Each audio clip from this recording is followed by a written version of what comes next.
Et si Godzilla n'était finalement qu'un colosse aux pieds d'argile?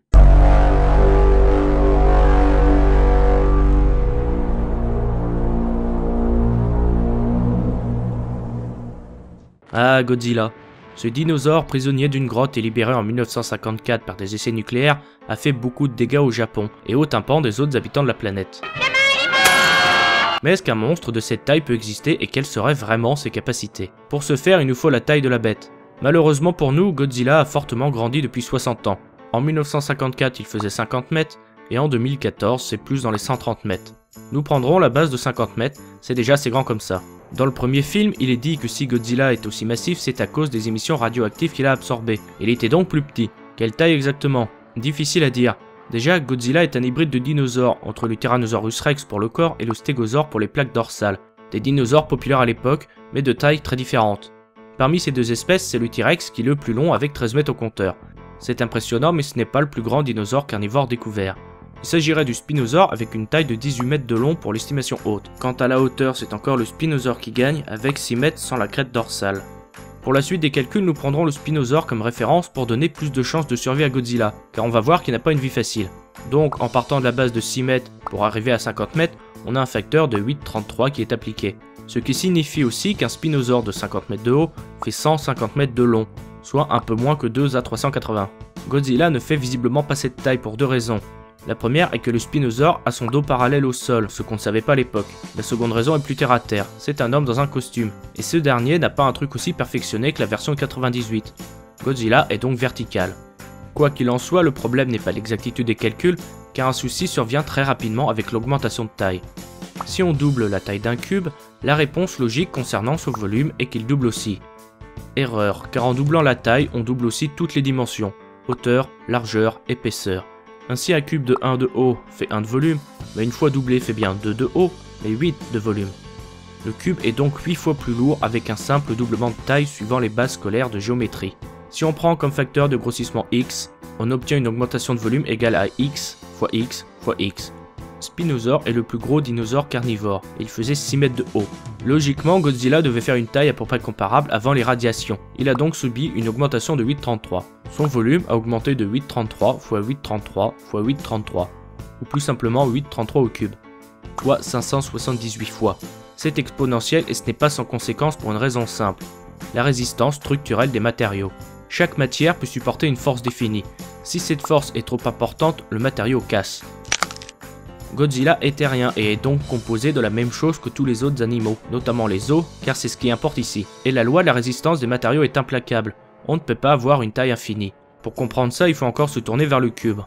On a vu que si on le doublait, son volume et son poids étaient multipliés par 8. La résistance des matériaux fonctionne par section, donc par surface. Si on regarde le cube, la section n'a été multipliée que par 4. Un os qui double peut alors supporter 4 fois plus de charge, ce qui est déjà pas mal, mais la charge, elle, a été multipliée par 8. L'os 2 fois plus grand supporte proportionnellement 2 fois plus de contraintes que le petit. À partir d'un moment, la contrainte devient supérieure à la résistance et l'os se brise. Il est simple de conclure qu'on ne se fracture pas les os à la première prise de poids. La limite de résistance des os est beaucoup plus haute.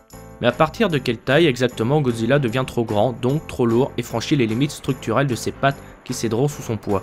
Un rapide regard sur les films montre que Godzilla est mobile et dispose d'articulations.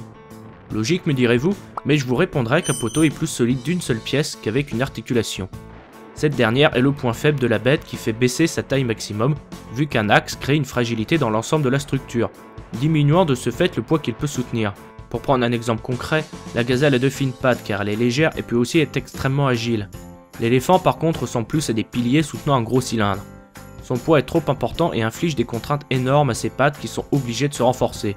Pour Godzilla, c'est le même problème que pour l'éléphant, mais ce dernier n'est pas le plus gros être vivant de la planète. Pour le trouver, il faut aller dans l'eau et chercher une baleine bleue. Cet animal fait dans les 30 mètres et pèse 170 tonnes. L'éléphant d'Afrique est un petit joueur avec 6 tonnes sur la balance. Malheureusement, la baleine est une tricheuse. En vivant dans l'océan, elle profite de la poussée d'Archimède qui la rend virtuellement plus légère. Ajoutez à cela que la baleine ne repose pas sur des pattes. Son poids est réparti sur toute sa surface ventrale. C'est comme si elle avait une énorme patte pour la soutenir. Donc oublions la baleine. Alors, quelle est cette fameuse limite de taille? Pour trouver cette réponse, il faut apprendre le finlandais et voir Okkanen. Et ça tombe bien pour Untu Ailista Suomea. En 1985, il a calculé en anglais cette fameuse taille en suivant des principes simples déjà énoncés ici, à savoir la résistance mécanique et la locomotion. Il a conclu que 100 tonnes était envisageable pour un quadrupède, puisque plus de pattes est égal à plus de charge. Aucun animal ayant foulé cette terre n'a jamais fait ce poids. L'Argentino-Russe faisait sans doute dans les 50 tonnes, et le Baluchitherium 16 tonnes. Il y a de la marge que Godzilla a franchi allègrement. Il ferait 20 000 tonnes. Godzilla tel quel ne peut donc pas exister. De plus, pour nourrir un animal pareil, même à sang-froid, il faut une quantité monstrueuse d'humains. Il faut aussi un cœur capable d'irriguer tout son corps et la pression exploserait ses artères. Bref, Godzilla, une fois créé, mourrait au premier pas, écrasé sous son propre poids que ses jambes ne pourraient pas soutenir. Par contre, on peut ramener son poids à 100 tonnes et voir quelle taille il ferait. Et c'est une formule qui va nous aider à trouver cette valeur, avec les valeurs qu'on a déjà. Y représente la taille que l'on cherche et X le poids qu'on a. En remplaçant X par 100, on obtient la taille de 8,55 m. Belle bête, particulièrement dense. Mais à vrai dire ce n'est pas exact, car les 100 tonnes limite pour un animal terrestre concernent les quadrupèdes. Le poids doit donc être soutenu par 3 pattes minimum. Pourquoi 3? Simplement parce que pour se déplacer il faut lever au moins une patte à la fois. Donc techniquement les 100 tonnes sont réparties sur 3 appuis. Godzilla est un bipède et il doit forcément lever une patte pour avancer, et les 100 tonnes sont alors réparties sur l'unique patte restante. On passe au final de 100 tonnes pour 3 appuis, soit 33 tonnes par pied, à un seul qui supporte l'intégralité de la masse. Les os casseraient lamentablement. Triste fin pour un monstre légendaire. Le problème général des monstres géants est qu'ils sont juste un agrandissement de la version normale. Pour reprendre l'exemple de tout à l'heure, l'éléphant ne ressemble pas à une gazelle plus grosse. Le poids augmentant plus vite que la taille, les os et les muscles doivent se faire plus gros pour absorber cette masse supplémentaire. Un animal qui triple de taille ne peut donc pas être une copie de lui plus petit, ça ne fonctionne pas. King Kong ne peut pas se battre sans se fracturer les phalanges. Et au passage, petite info pour nos amis zoophiles qui regardent. Le pénis d'un gorille fait 5 cm en érection. King Kong fait 4,3 fois la taille normale. Son sexe fait alors près de 22 cm. Anne Darrow peut rester avec son gorille, elle sera pleinement satisfaite et pourra facilement l'emplir de bonheur. Ça va même sans doute déborder un peu. Continuons. Otachi ne peut pas déployer ses ailes aussi vite, sa cage thoracique exploserait. Les fourmis deviennent trop lourdes pour leurs petites articulations, et la chitine de leur exosquelette serait trop mince et se déchirerait, répandant leurs tripes sur le sable. Ce machin s'aplatirait comme un flanc, sans structure pour soutenir tout ce corps flasque. Le Godzilla de Roland Emmerich ne peut pas sauter sans se disloquer le bassin. Et la terrifiante attaque des lapins géants ne pourrait pas avoir lieu car ils ne peuvent pas se déplacer. Finalement, pour voir des monstres géants, il faut soit aller dans les océans terriens, soit dans l'espace où la gravité n'est plus un problème, mais le manque d'oxygène et de nourriture, oui. Avatar a contourné ce problème avec 2 petites phrases anodines qui changent tout. Et ils ont les os naturellement renforcés de fibres de carbone. Le manque de pesanteur, ça affaiblit. Problème résolu. Mais même en remplaçant toute la structure par du métal pour faire un robot comme Gypsy Danger, qui fait 88 mètres pour 7080 tonnes, ça ne fonctionnerait pas.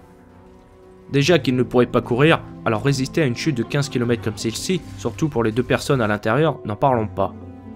Mais sur Terre, heureusement pour nous et surtout les Japonais qui manquent déjà de place, Godzilla est une aberration qui m'aurait sitôt créé. Et je suis pas sûr, mais je pense que c'est vachement mieux comme ça.